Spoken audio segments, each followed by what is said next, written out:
할렐루야. 성경 암송하심으로 새벽 기도회를 시작하겠습니다. 너희는 사도들과 선지자들의 터 위에 세우심을 입은 자라. 그리스도 예수께서 친히 모퉁이 돌이 되셨느니라.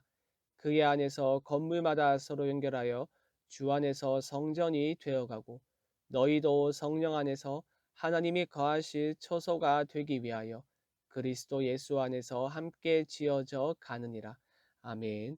하나님의 말씀은 잠언 21장 1절에서 14절까지 말씀입니다. 제가 읽을 때에는 1절에서 4절까지 읽도록 하겠습니다. 왕의 마음이 여호와의 손에 있음이 마치 본물과 같아서 그가 임의로 인도하시느니라. 사람의 행위가 자기 보기에는 모두 정직하여도 여호와는 마음을 감찰하시느니라. 공의와 정의를 행하는 것은 제사 드리는 것보다 여호와께서 기쁘게 여기시느니라. 눈이 높은 것과 마음이 교만한 것과 악인이 형통한 것은 다 죄니라. 아멘. 21장의 말씀은 잠언의 궁극적인 목표가 무엇인지를 우리에게 상기시킵니다. 잠언의 궁극적인 목표가 무엇입니까? 지혜를 얻어 정의와 공의를 행함으로써 고든 길을 걸어가게 하는 것이 잠언의 목적입니다. 잠언 1장 1절로 3절 말씀은 이렇게 말합니다. 다윗의 아들 이스라엘 왕 솔로몬의 잠언이라. 이는 지혜와 훈계를 알게 하며 명철의 말씀을 깨닫게 하며 지혜롭게 공의롭게 정의롭게 정직하게 행할 일에 대하여 훈계를 받게 하며 단순히 지혜를 얻는 것이 잠언의 목적이 아닙니다. 잠언의 말씀을 통하여 얻은 지혜로 공의와 정의라는 하나님 나라 백성의 중요한 삶의 원리를 따라 살아가게 하는 것이 잠언의 목적입니다. 그래서 하나님 나라 백성의 삶의 원리라고 할 수 있는 정의와 공의는 매우 중요합니다. 본문 3절 말씀을 다시 보시면 공의와 정의의 중요성에 대해서 이렇게 말합니다. 공의와 정의를 행하는 것은 제사 드리는 것보다 여호와께서 기쁘게 여기시느니라. 제사제도 그 자체를 폄하하는 내용이 아니라는 것 여러분 잘 알고 계시죠? 이스라엘에게 있어서 제사 제도는 매우 중요한 의식이지만 언약 백성들이 실제 삶의 현장에서 정의와 공의를 행하지 않으면서 하나님께 드리는 제사를 하나님은 결코 기쁘게 받으시지 않는다는 것을 의미합니다. 그래서 이후에 전개되는 21장의 내용은 어떤 삶이 공의와 정의를 행하는 지혜로운 자의 삶인지, 그리고 공의와 정의를 행하지 않는 미련한 자의 삶은 어떤 삶인지를 구체적으로 제시하는데요. 이 중 본문은 공의와 정의를 행하지 않는 미련한 자 또는 악인의 모습은 어떠한지 구체적으로 교훈합니다. 먼저 공의와 정의를 행하지 않는 미련한 사람의 첫 번째 특징은 교만입니다. 4절 말씀을 다시 보시면 이렇게 말합니다. 눈이 높은 것과 마음이 교만한 것과 악인이 형통한 것은 다 죄니라. 높이 들려진 눈은 위에서 아래로 다른 사람을 내려다보는 교만한 행동으로서 이는 하나님이 미워하시는 행동 중 하나입니다. 잠언 6장 16절과 17절 말씀은 이렇게 말합니다.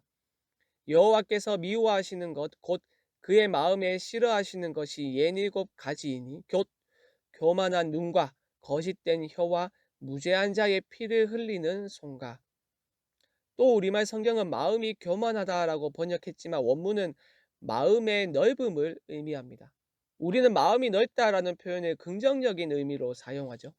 어떤 사람이 아량을 베풀 때 또는 특정 사람의 잘못을 용서하고 그를 용납할 때 저 사람은 참으로 넓은 마음을 가졌다라고 말합니다.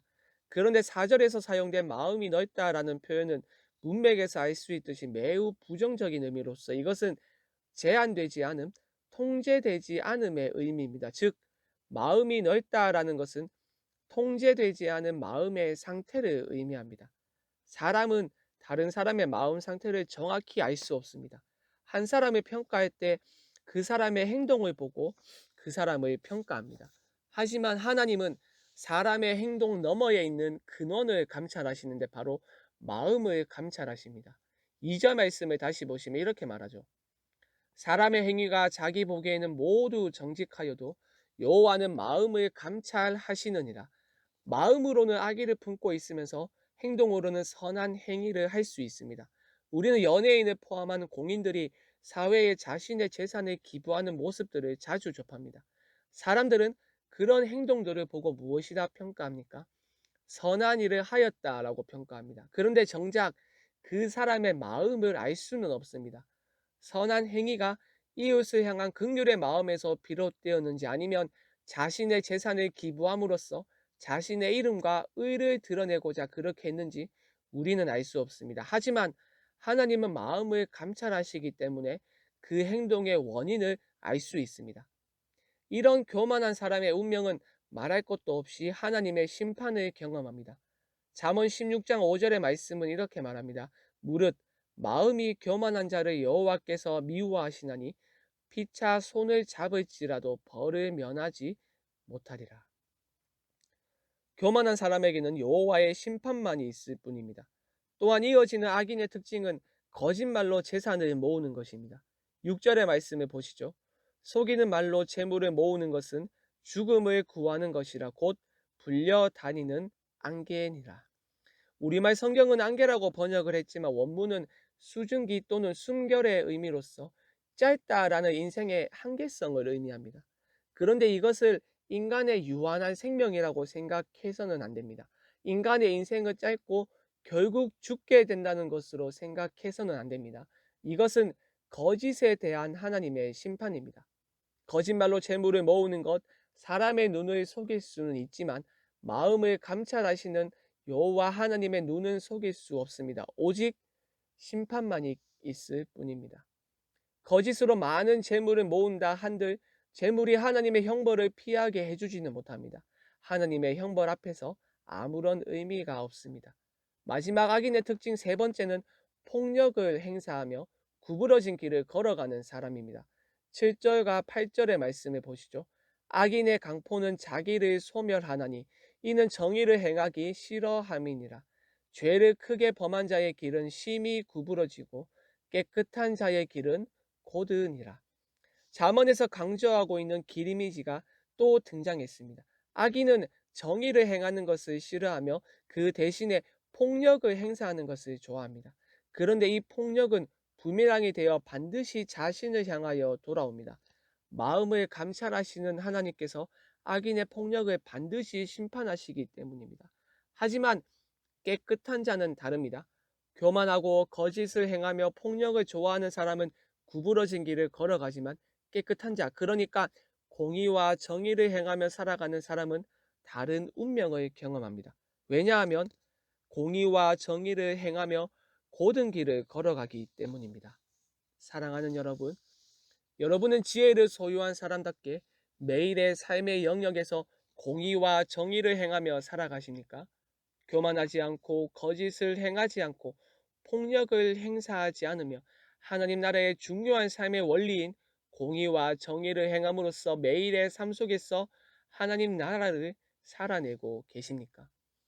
공의와 정의를 행함으로써 여러분의 모든 삶의 영역에서 하나님의 나라를 살아내며 하나님의 통치를 실현해 나가시길 바랍니다.